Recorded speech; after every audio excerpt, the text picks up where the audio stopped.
welcome back to Two Cheers, One Chat. We are your hosts, Zari Cox. Rudolph Thurman.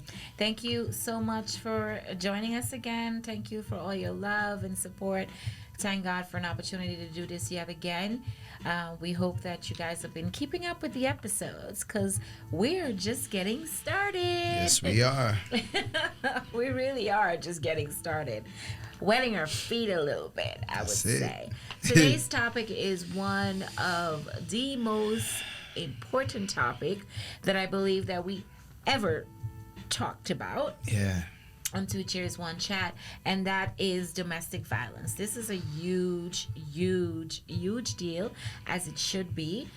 We shouldn't even have to talk about this, but life just wouldn't let us live. Okay, so all these things just happen, and people are not able to control themselves and their emotions, and all kinds of stuff just happen. But let me just give the definition of what domestic violence is. Yes. And how it happens and how you can recognize it. Domestic violence occurs when a person consistently aims to control their partner through physical, sexual, or emotional abuse. Mm-hmm. The United States Department of Justice defines domestic violence as a pattern of abusive behavior in any relationship that is used by one partner to gain or maintain control over another intimate partner. And we're going to roll right into understanding domestic violence. Domestic violence can be physical or psychological, and it can affect anyone of any age, gender, race, or sexual orientation. Right. It may include behaviors meant to scare, physically harm, or control a partner. And while every relationship is different, domestic violence typically involves an unequal power dynamic in which one partner tries to assert control over the other in a variety of ways, like insults, like threats, emotional abuse, and sexual coercion, or all constitute domestic violence. Some perpetrators may use children, pet, or family members as emotional leverage to get their victim to do what they want. Victims of domestic violence experience diminished self-worth, anxiety, depression, and a general sense of helplessness that can take time and often professional help to overcome. Yeah. A clinician who works with the victims of domestic violence may be able to help an individual extract her or himself from the situation, as well as offer psychological support. So let me start with what types of abuse constitute as domestic violence, and then we'll roll all into that. Okay. Abusive relationships can take many different forms, such as physical abuse, hitting, pushing, or denying medical care, emotional abuse, manipulation, threats, name calling, sexual abuse, rape, assault, or pressuring the person to have sex, and economic abuse, withholding funds, or putting someone in debt. Why do partners become abusive? And I'm asking, it's both of our questions before it's over. I think there's so many different ways to go with it. And I just want to say, no matter how I answer, there's no answer that's excused. I feel like you might have some people who become like that, become abusive to their partner because it might be things that they seen, right? It might be things that they seen growing up, and it became like a norm to them, right? You might have someone that might have seen an elder do that. Might have been your mother or your father, and you saw they didn't leave. So how you process it as a kid, maybe it's okay. I never saw them leave, so it was never addressed. And now you are an adult today, and now you transferred what you saw in the home that you came up in and think that is okay to either strike your partner or talk to them in a very disrespectful, way, or like you said in those examples, like use other things as leverage. Economically, you had mentioned, where it's like you're throwing money in somebody's face. You don't make enough. You're not good enough. You're nothing. I make more than you. Do this for me now. And it's like, it's very aggressive. I see. That's crazy, right? Yeah. Like, I'm like, what? You're like, who you talking to, what right? You make. Right. But I get it. I do understand that it happens. Most of the time, abuse is driven by, superiority. Like, person want to be in control over everything, and sometimes it comes from like you said, the norm. It's a norm for them, like culturally, right? Yeah. And it goes both ways, men and women. There are also abusive women. Yeah. Mostly the abuse, we look at that as men being most of the time the abuser in the relationship, because they want control, and they even want to abuse their partners sexually. Yeah. Which is really disturbing. It's like, we're already together, so what are you doing? You know what I'm saying? And those things are really, really hard to comprehend or wrap your head around. Like, how do you even think that? Like, to think that that's okay. And you know how it is, where just to plug that in, that I'm also starting the foundation later on in 2022 for abused women and children, because it's something that is really, really serious, and it's not only happening in the United States, it happened throughout the world. And there's something that I want to help these women and children and all these people that go through these stuff to find themselves and to know that they still have purpose, because not everybody is able to deal with a rape the way that I would be able to deal with it, or being abused, throughout their life and beaten up on and by different people at different times. Without that stuff can drive someone insane. And but the grace of God, always comes through and help, and also send help. That's what he does. So it's something that's very serious, and most of the times, like we mentioned, it's to get control. And to move on, what prevents partners from reporting abuse? There are a multitude of reasons. I feel in general, and domestic violence. Fair. Yeah. Fair, right? Because they're not. I don't feel like people process everything, right? I feel like they look at it as, if I tell, this person might be just locked up for like a night or whatever, or whatever the time frame is, but they're coming back out, right? So if they come back out and they have access to me, they're gonna hurt me more, maybe even kill me. So that's the fear. I can't report it, right? So also I feel like if you have a family that you formed, you probably fear like that person not being there in the house anymore, and how your kids are gonna feel, and you're looking at all kind of different aspects, instead of looking at the part that you are actually being abused. You are in a domestic violence relationship, and there's just so many different fears that we could use, like for example, as why it's not reported. Mm-hmm. Like being looked down on. I think people pride will be like, I don't want anybody to know that I'm being a boxing bag. I don't I don't want them to think of me. I want them to think that my marriage is great, my relationship is great.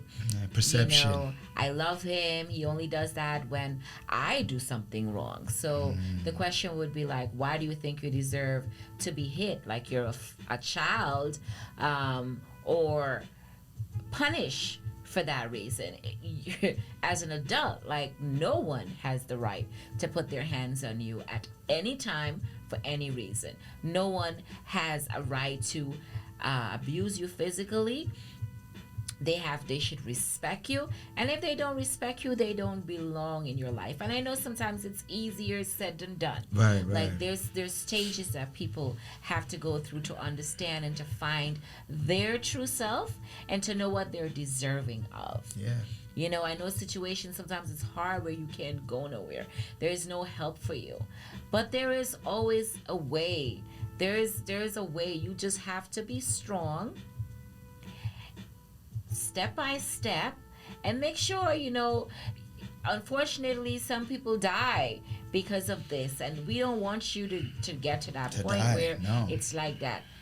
That man is beating on you, he ain't love you. No. That's no, you do not hurt the things you love. This is overall, anything above, beyond, anything for that matter. You do not hurt the thing you love.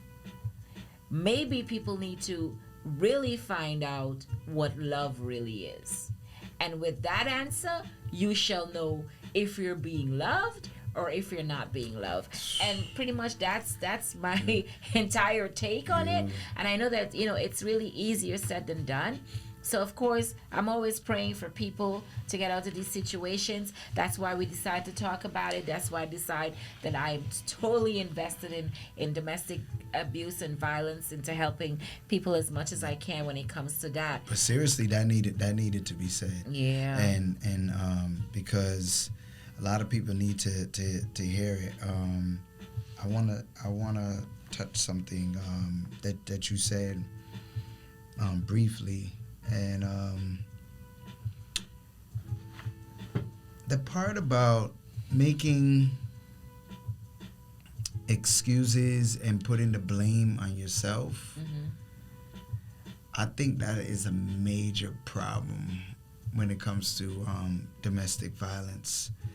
And, you know, we had a prior conversation, and, you know, but I want to say this here, that putting that blame on yourself and saying, well, maybe if I would have did this, then that wouldn't have happened. Or, you know, maybe if I adjust something within myself, maybe it's me, that part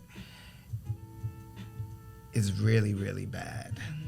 That is really, really bad. And I pray people break out of that part, because you are digging for something inside of yourself to justify why someone is doing this, instead of you using that energy to try to find an exit.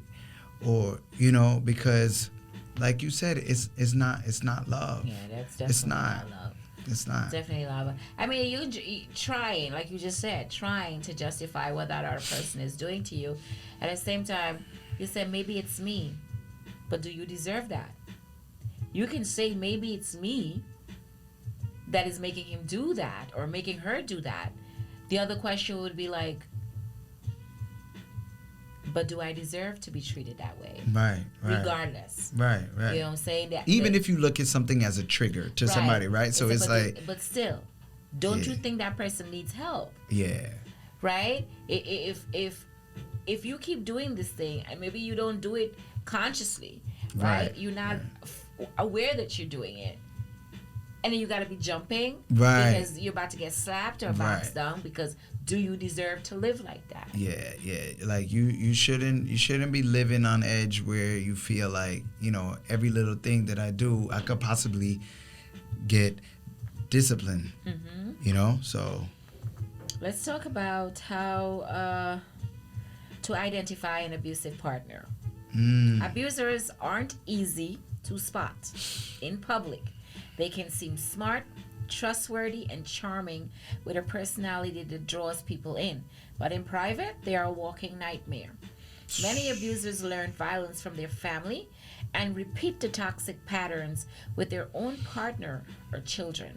They are also more likely to have legal and substance abuse problems.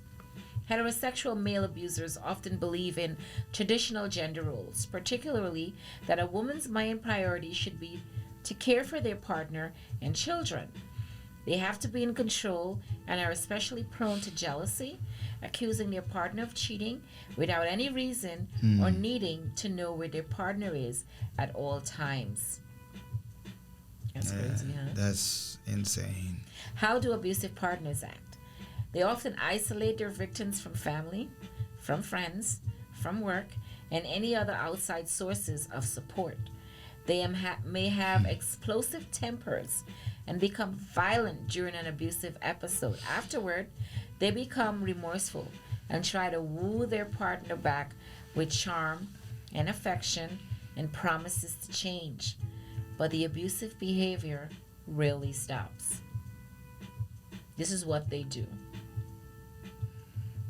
Time and time again, they will beat the crap out of you, abuse you verbally, physically, and all those things. Psychologically. And then come back and cry, and they're sorry, and they're never doing it again until next month. Yeah, they just wait till the moment dies down, right? Yeah. So it's like, all right, I got you to be cool now, right? You're cool, and now you start to believe like, oh shoot, things change. Everything is fine until you do something again, and he slaps you right across your face. Right. Unless an abuser is getting help, they're not better. Yeah. And so I want to say this. Like you also highlighted like because we do know that the higher percentage reported is men abusing women, but it's important and it's our job to also highlight that there are men going through it, like also, but they're shamed. In this society, it's like looked upon like it can't be.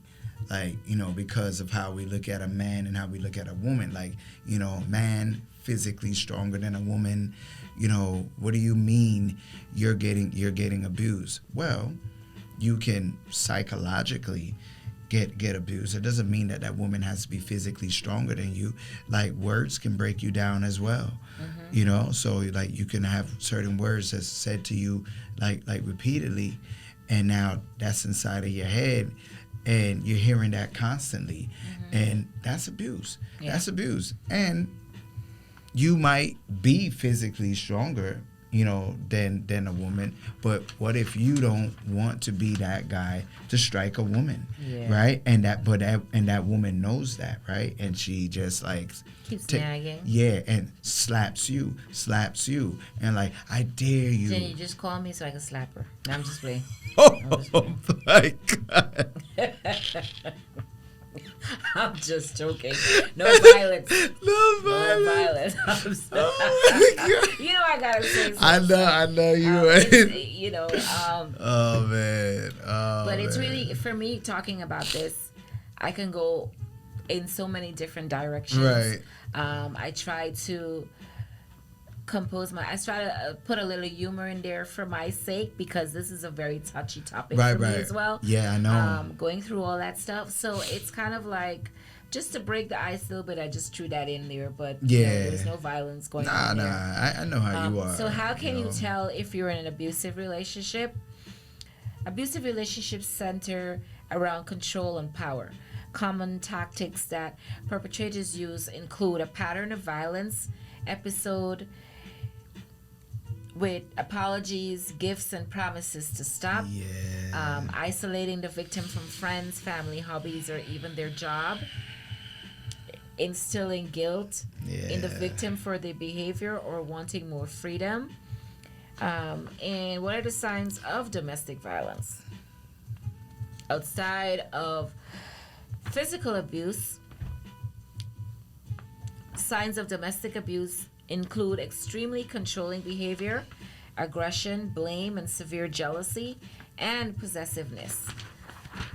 One of the most concerning signs of domestic violence is strangulation. Studies find that abuse involving strangulation is one of the strongest predictors of attempting or completing a murder. That's serious. So, how can you spot narcissist abuse? Narcissist abuse.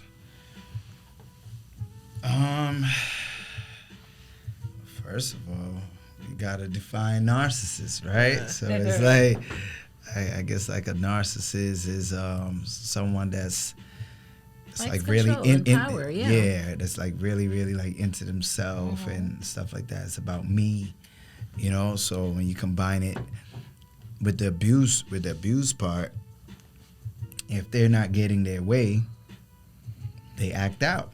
Right? They act out. And they don't take responsibilities for their behavior. Right. They don't. Not at all. Like, what? I'm wrong? Psh, I can't be wrong.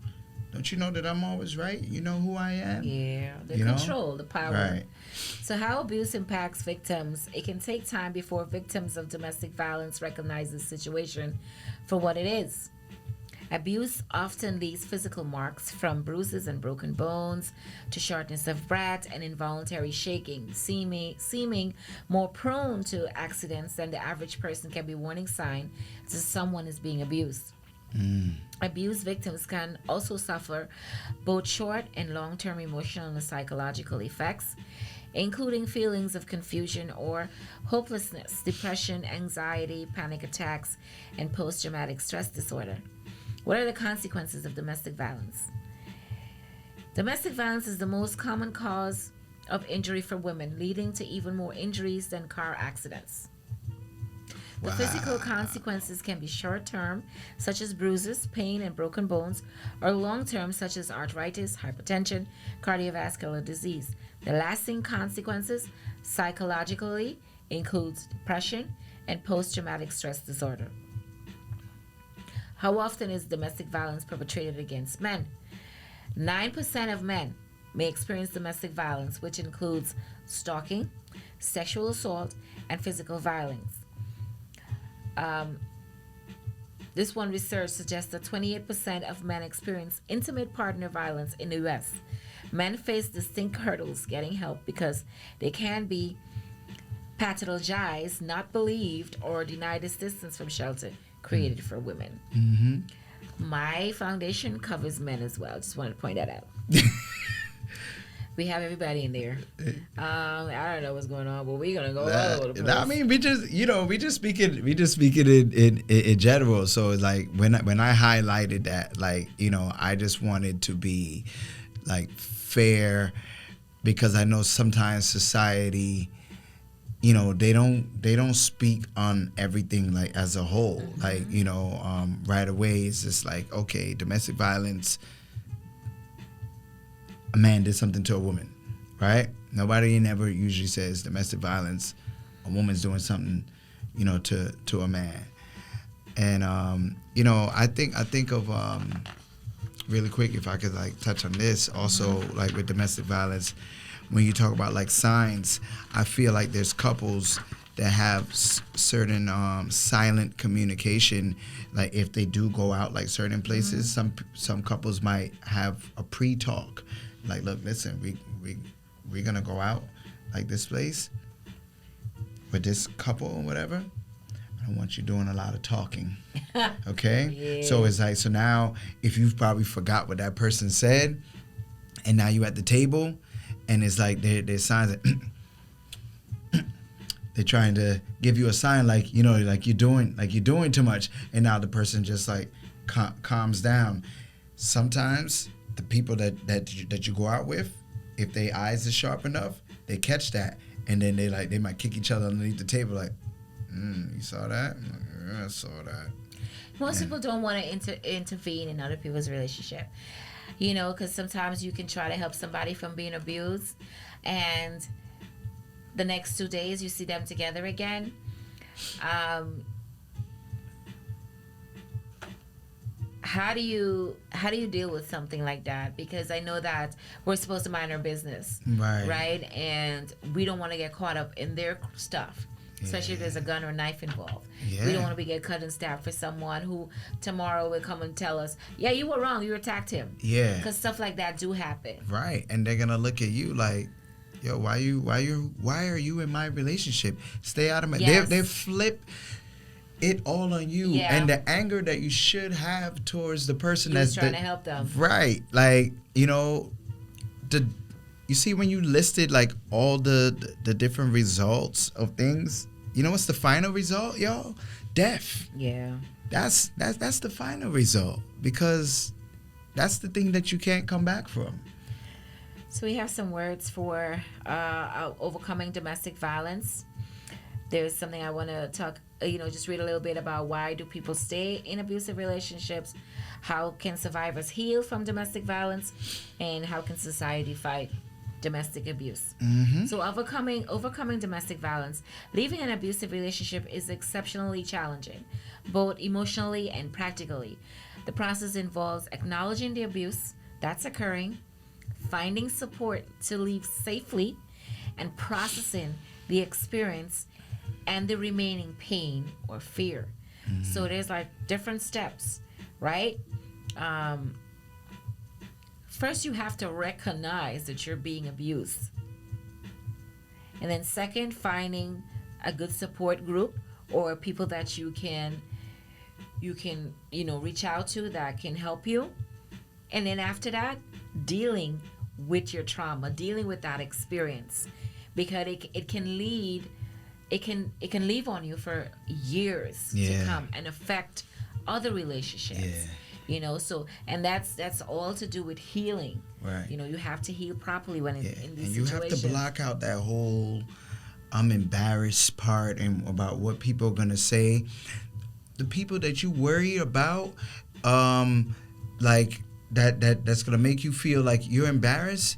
How are they gonna feel if you're not here? Yeah. Like, so it's like I could care less. Like if somebody thinks whatever, or to make me feel whatever, I know I have to do what I have to do. I have to survive. Yeah, and surviving is what you need to do. Yeah. And also getting help after you've been through situations like that. You can become a champion for abusers, to help other people come out from that and heal from that and continue on to living healthy lives. Yeah. And even, going on to healthy relationships. Yes, correct. So why do people stay in abusive relationships? Identifying a pattern of abuse and making the decision to leave can be incredibly difficult. A few of those barriers include financial stress, having nowhere else to go, the threat of violence, and a lack of support from law enforcement. Family and social expectations may also create pressure to stay, especially when children are involved. Like, your life is more important than anything else. Yeah. I promise you, a way will be made for you. Yes. So that I want to say, because listen, I don't put no. I'll just say this, right? I've heard of situations where people say that they didn't want to go because the person that they were with is the breadwinner, and financially they couldn't survive by themselves. Like, that person is the balance. That's one thing I've heard. I heard the lifestyle that I have with the person that I'm with, because of the money, the combined money. Look at where I live. If I give this up, I could have something less. So now you're looking at your life versus materialistic things, right? So you're putting the living, you're putting the things of how you may live, the amount of rooms and how it looks great, right? You're putting that like over the fact that your life is in danger. So you're like, I'm too good to live over there, you know, or I'm too good to go to a shelter until I get it like together. Man, big mistake. Yeah.